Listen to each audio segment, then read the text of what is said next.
Olá, o Ação Parlamentar começa agora, mostrando hoje o trabalho do deputado Sandro Locutor, do PV. Como vai, deputado? Muito bem, prazer estar com vocês aqui na TV Assembleia.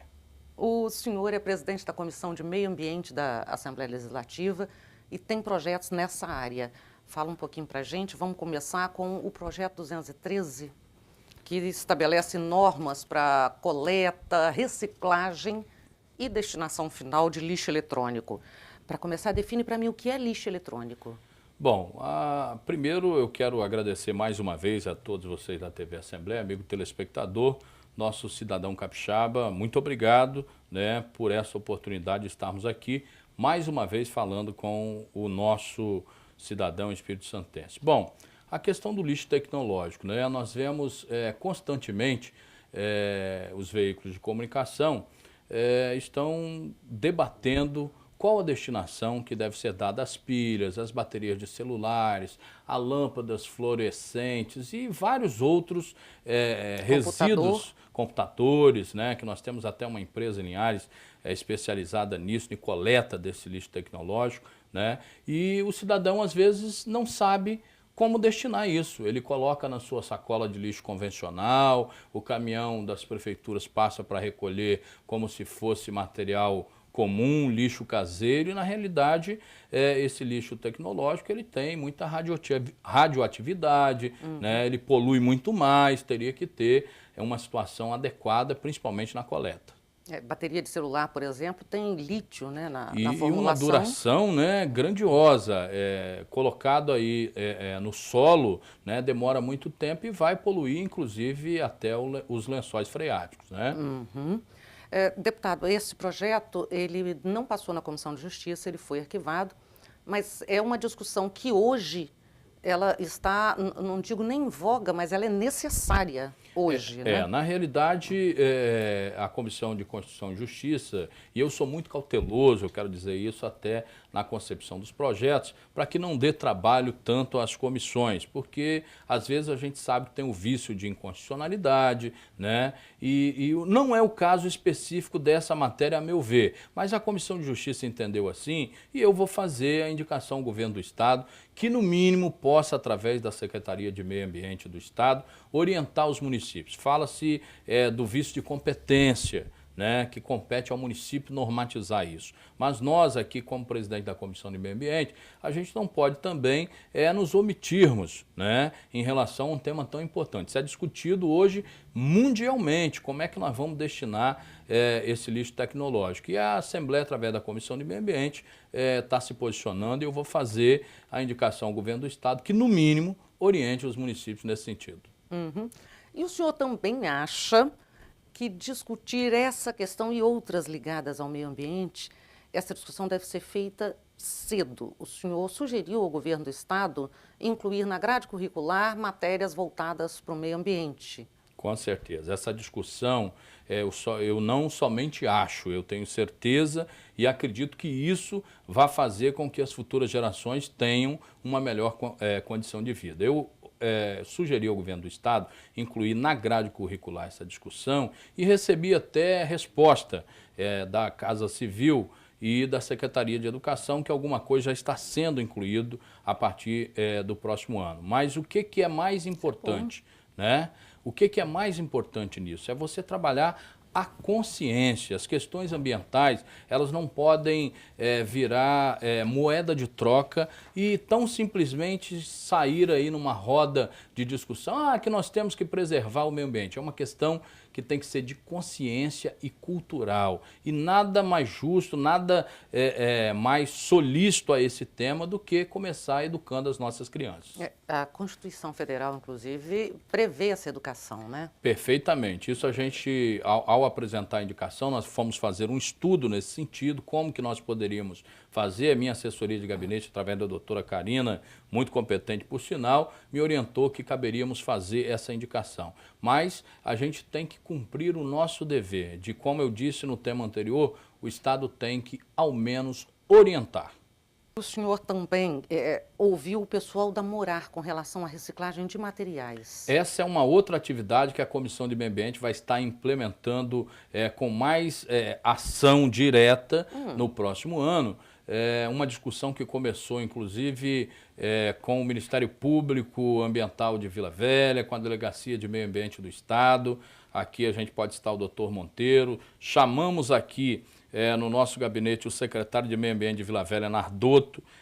O promotor de Meio Ambiente de Vila Velha sugeriu que fosse feita uma discussão sobre os resíduos da construção civil, a destinação para esses resíduos. Então, nós vamos fazer nós vamos intensificar no próximo ano essa discussão, vamos fazer várias audiências públicas, porque hoje se amontoa. Você passa as margens da BR, em terrenos baldios, você encontra inúmeros montes de material de construção civil jogado a céu aberto. E nós precisamos normatizar isso. E muita coisa daquilo ali também pode ser reaproveitado, né? Pode-se triturar vários elementos lá para se fazer barro para construção, para se fazer tijolos. Então, tem várias questões na área da construção civil que nós vamos estar discutindo com maior intensidade no próximo ano. E me fala um pouco também sobre a audiência que foi realizada em Itapemirim. Vocês querem, a intenção é de debater a criação de um comitê para o Rio Itapemirim, para a bacia do Rio Itapemirim, a exemplo do que hoje já existe no Rio Doce, a CIP Rio Doce. A CIP Rio Doce, isso é muito importante. Itapemirim, uma discussão importante, nós vamos traçar também, a partir dessa discussão, discussão sobre vários outros rios e nascentes aqui no estado do Espírito Santo. A exemplo do que se discute na CIP do Rio Doce, já existe um comitê de bacia, mas nós queremos colocar essa discussão também interestadual, porque tem a fase da nascente do rio, lá ainda no estado de Minas Gerais, tem um afluente, melhor dizendo, que vem também desaguar no rio Itapemirim, e nós estamos querendo fazer o trabalho como foi feito na CIP do Rio Doce. Hoje, por exemplo, a CIP do Rio Doce, com a participação de deputados aqui do nosso estado de Minas Gerais, conseguiram inclusive colocar recursos oriundos do governo federal para a destinação da preservação dessa bacia do Rio Doce. E lá, respeitando o que já existe, nós queremos também nos colocar solícitos para, juntos, irmanados com o estado vizinho de Minas Gerais, a gente angariar mais força para preservar um rio de vital importância para todos nós capixabas. Vocês já chegaram a fazer algum contato com os parlamentares de Minas Gerais ou a discussão ainda está nascendo aqui no Espírito Santo? Tiveram aqui no Espírito Santo, recentemente, no encontro nosso, 2 deputados de Minas Gerais tratando da CIP do Rio Doce. Nessa discussão que aconteceu no Parque de Exposições de Carapina, nós já iniciamos uma conversa, mas vamos trazê-los aqui em uma outra oportunidade, será certamente no início do próximo ano, para que a gente possa, a partir dessa discussão que houve lá em Itapemirim, com todo o entorno, os municípios no entorno do Rio, nós vamos estar intensificando ainda mais essa participação e essa interação entre Rio e Minas Gerais. Eu posso dizer, deputado, que o Rio Itapemirim é tão importante para o sul do estado quanto Doce é para a região noroeste e norte? Tem uma importância fundamental o Rio Itapemirim. O Rio Doce a gente já conhece a importância dele para a região norte do estado do Espírito Santo. E o Rio Itapemirim merece também toda a nossa dedicação para mantê-lo e zelar para que ele continue beneficiando todos os municípios ao seu entorno.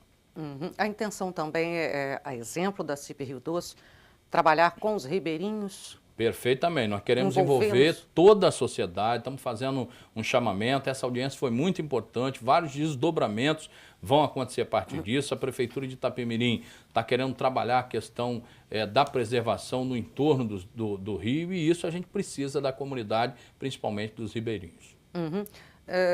Fechando este bloco, me conta um pouco sobre a audiência que o senhor promoveu nesta casa sobre os veículos movidos a diesel. Vai haver uma modificação, a 7ª fase do programa Proncov, ela está entrando em ação.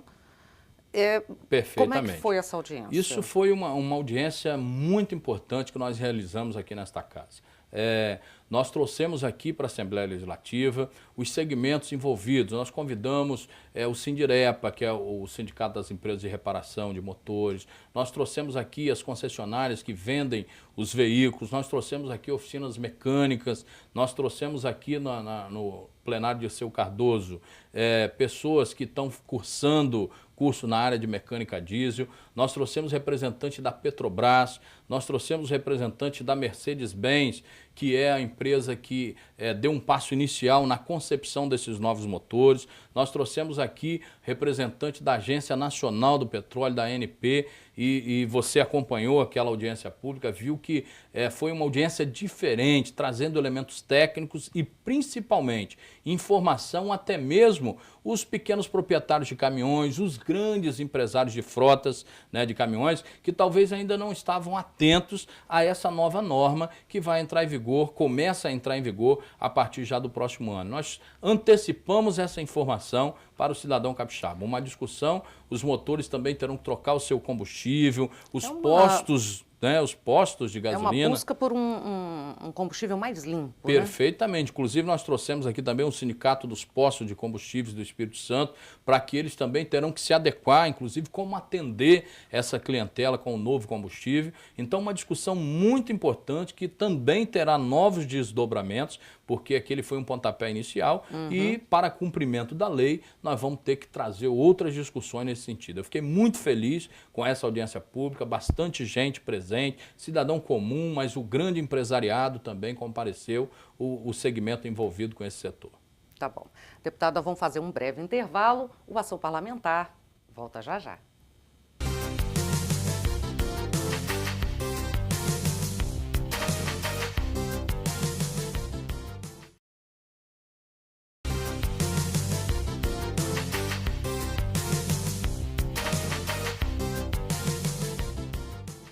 Olá, voltamos com a Ação Parlamentar. Hoje estamos conversando com o deputado Sandro Locutor, do PV. Deputado, do primeiro bloco nós falamos muito sobre meio ambiente, o senhor é presidente da Comissão de Meio Ambiente. Neste segundo bloco eu gostaria que o senhor me falasse sobre algumas iniciativas que fogem a essa temática, como o seu projeto de lei 22, que altera a lei 6.193. Ele prevê estímulo ao primeiro emprego após os 40 e ao emprego de pessoas clinicamente obesas. É isso?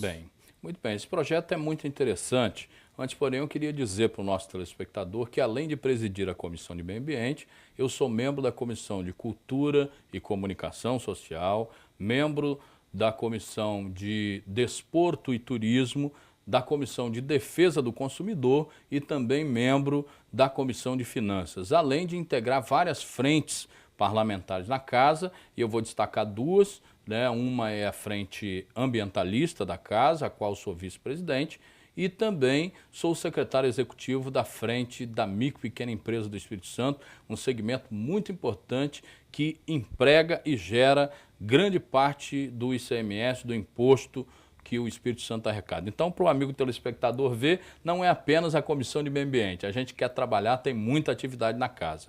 Mas, se referindo a esse projeto, que na realidade é um projeto de alteração de uma lei já existente, enquanto candidato ainda a deputado, era uma das minhas bandeiras a qualificação profissional, a geração de emprego e renda no Espírito Santo. Eu tive voto nos 77 dos 78 municípios do Espírito Santo, em 77 dos 78 municípios, e por onde passei falei que defenderia essa bandeira. E o que acontece? Nós temos várias leis de incentivos fiscais aqui no nosso estado. E esta é uma delas, mas eu observei que a gente poderia melhorá-la um pouco mais, dando oportunidade a mais pessoas. Por exemplo, muito bom a gente incentivar a questão do primeiro emprego. Muitas vezes as pessoas se formam e não têm a dita experiência na carteira para comprovar e muitas vezes lhes são negadas as oportunidades. E outra coisa, infelizmente por uma questão preconceituosa ainda do nosso cidadão, de todos nós, que ainda na nossa cultura temos enraigado algum tipo de preconceito, ainda existe o preconceito com o emprego para a pessoa acima de 40 anos. E quem diz que a pessoa é acima de 40 anos, é uma inválida. Quem diz que a pessoa acima de 40 anos não pode ter oportunidade? Então, na hora de legislar, eu também pensei nisso, para a gente incentivar a essas empresas que dê uma nova oportunidade às pessoas que começam a entrar na melhor idade, porque eu já tenho 40, pensou? Deixo de ser deputado, amanhã eu não tenho também uma oportunidade de emprego. Mas e tem uma carga de experiência preciosíssima, perfeitamente, ao contrário das pessoas que não têm a experiência, que estão sendo incentivadas por força dessa lei para que adquiram essa experiência, a pessoa acima de 40 anos ela já possui uma grande bagagem que pode orientar inclusive os novatos e o mercado não pode fechar a porta para essas pessoas. E um tema que eu achei também importante nessa lei foi a questão de oportunizar as pessoas clinicamente declaradas obesas de ingressar na oportunidade do emprego e principalmente até na vida pública. Isso por quê, Aida? Porque eu presenciei num jornal de edição nacional na TV que uma pessoa aprovada num processo seletivo num órgão público foi impedida de assumir a sua vaga com toda a competência, com seus títulos acumulados, foi impedido de assumir o seu cargo porque era clinicamente obesa. Mas a obesidade é uma doença, já está consolidada no sistema de saúde do Brasil, que é encarada como uma doença, mas isso não quer dizer que a pessoa é ineficaz, é incapaz e não tem competência para exercer a sua função. Então a minha preocupação foi nesse sentido e isso já foi encaminhado ao governo, espero que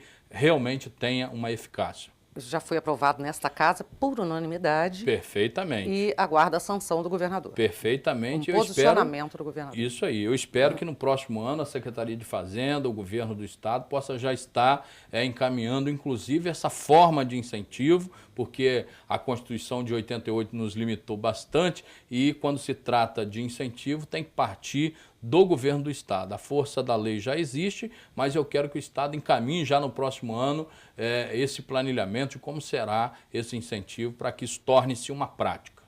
Perfeito. E o senhor estava falando sobre micro e pequena empresa.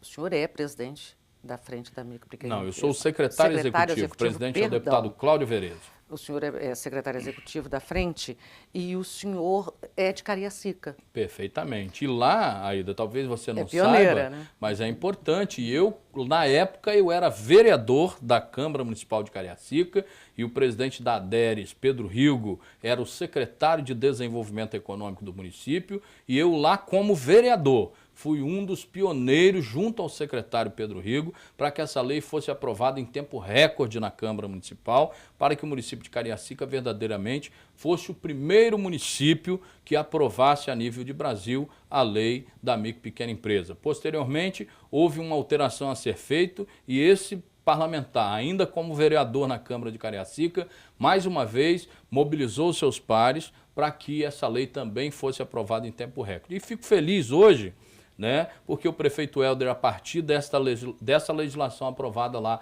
em tempo recorde, hoje palestra por todo o Brasil, até para o mundo, recebe prêmios como prefeito empreendedor e o Espírito Santo também tornou-se um estado, agora recentemente o governador aprovou a lei da micro e pequena empresa estadual. E o quão importante foi essa discussão que a ministra Dilma criou uma secretaria especial no governo federal da micro e pequena empresa e pensa-se até na criação de um ministério. Isso é muito importante porque a micro e pequena empresa, como todo segmento empresarial, merece todo o nosso respeito.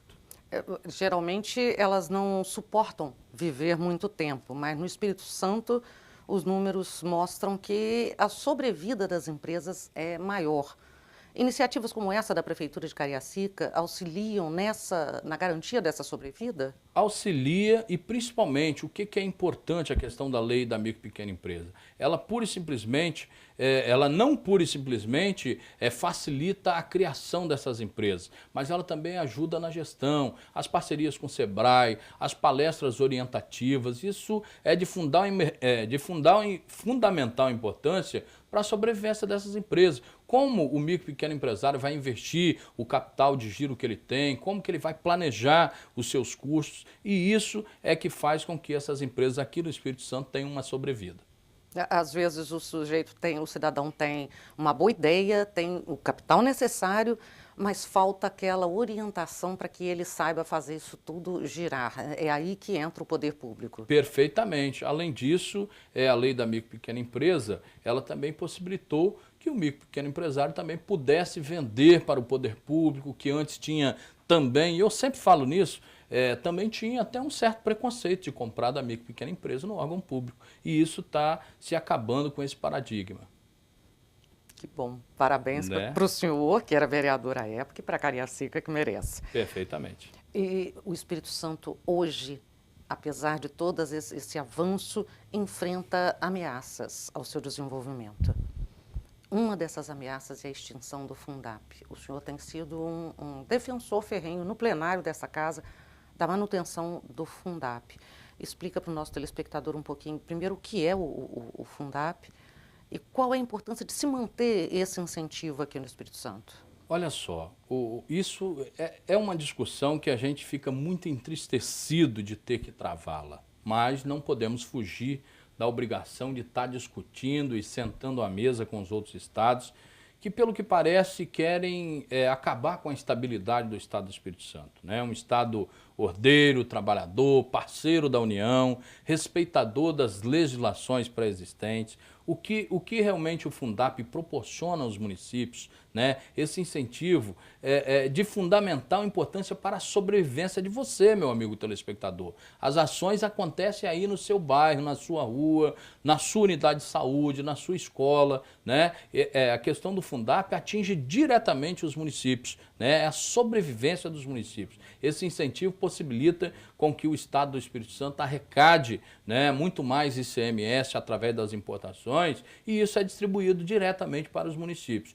E eu digo que o governo federal deveria ter uma atenção um pouco maior com o nosso Estado, um carinho um pouco maior, porque não é possível a presidenta Dilma ir a Manaus, renovar a Zona Franca de Manaus por mais 50 anos, que são vários incentivos dados ao estado do Amazonas, e nós não queremos aqui tirar o direito do povo amazonense, não, de ter a sua Zona Franca, de ter o seu incentivo. Mas não é possível a presidenta ir lá em Manaus, renovar por mais 50 anos esse incentivo da Zona Franca e não mover uma palha no sentido de ajudar o Estado do Espírito Santo na questão do Fundap. Fala-se em compensações, mas nós já tivemos a fatídica Lei Candir, né, que já prejudicou o Estado do Espírito Santo muito, e as compensações foram irrisórias. E nós, povo capixaba, povo espírito-santense, não podemos viver de migalhas do governo federal. O senhor, inclusive, percorre todo o interior do Estado, né? Praxe o senhor sair verificando nos municípios quais são os problemas, as deficiências. O que o senhor tem notado que os municípios estão precisando mais? Ibatiba, inclusive, o senhor tem um carinho. É importante ressaltar essa questão. Ibatiba eu fui mais votado com louvor, agradeço sempre aquele povo trabalhador, gente de bem daquele município. É a entrada do nosso estado, dos nossos maiores turistas que vêm de Minas Gerais, né? Ibatiba é o limite ali junto com Iuna, da chegada dos mineiros ao Espírito Santo. Ibatiba eu tenho um carinho realmente especial. E é importante... Porta de entrada mesmo. Porta de entrada mesmo, né? E é importante destacar que nós percorremos o Estado do Espírito Santo, e até a grande mídia aqui do Estado do Espírito Santo me apontou como deputado campeão de indicações ao governo. Me perguntaram, deputado, por que o senhor não apresenta tantos projetos, mas é campeão de indicações? É justamente por isso que você falou, Aida. Eu percorro o Espírito Santo, ouço o que o povo precisa, ouço os anseios dos munícipes e como, voltando aqui às limitações do parlamentar pela Constituição de 88, tudo que envolve questão orçamentária depende do Estado, tudo que eu ouço do cidadão capixaba, eu encaminho por forma de indicação ao governador Renato Casagrande. O governo do Estado destinou mais ou menos 2,5 milhões Isso para obras lá em Ibatiba, por intervenção sua. Perfeitamente. Eu estive reunido com o governador Renato Casagrande, numa conversa de base aliada de governo que somos, e discutimos as prioridades dos municípios aos quais a gente representa diretamente. Nós não somos deputados de apenas quem votou na gente, mas certamente a gente tem a base eleitoral onde a gente dedica um pouco mais de atenção. E as paralelas da 262 e o paisagismo do entorno da rodovia 262 será concretizado no próximo ano. O governador Renato Casagrande, numa reunião comigo, ligou para o prefeito Lyndon Johnson daquele município, assim como ligou para o prefeito Doca de Conceição do Castelo, para o Helder de Cariacica, falando das prioridades. E mais de 2,5 milhões de reais por intervenção nossa junto ao governo, a sensibilidade do governador, serão investidos na pavimentação dessas paralelas e no paisagismo do entorno dessa rodovia tão importante, não só para o Espírito Santo, mas para o Brasil. Deputado, obrigada por esse papo tão bom. O Ação Parlamentar fica por aqui. Até a próxima.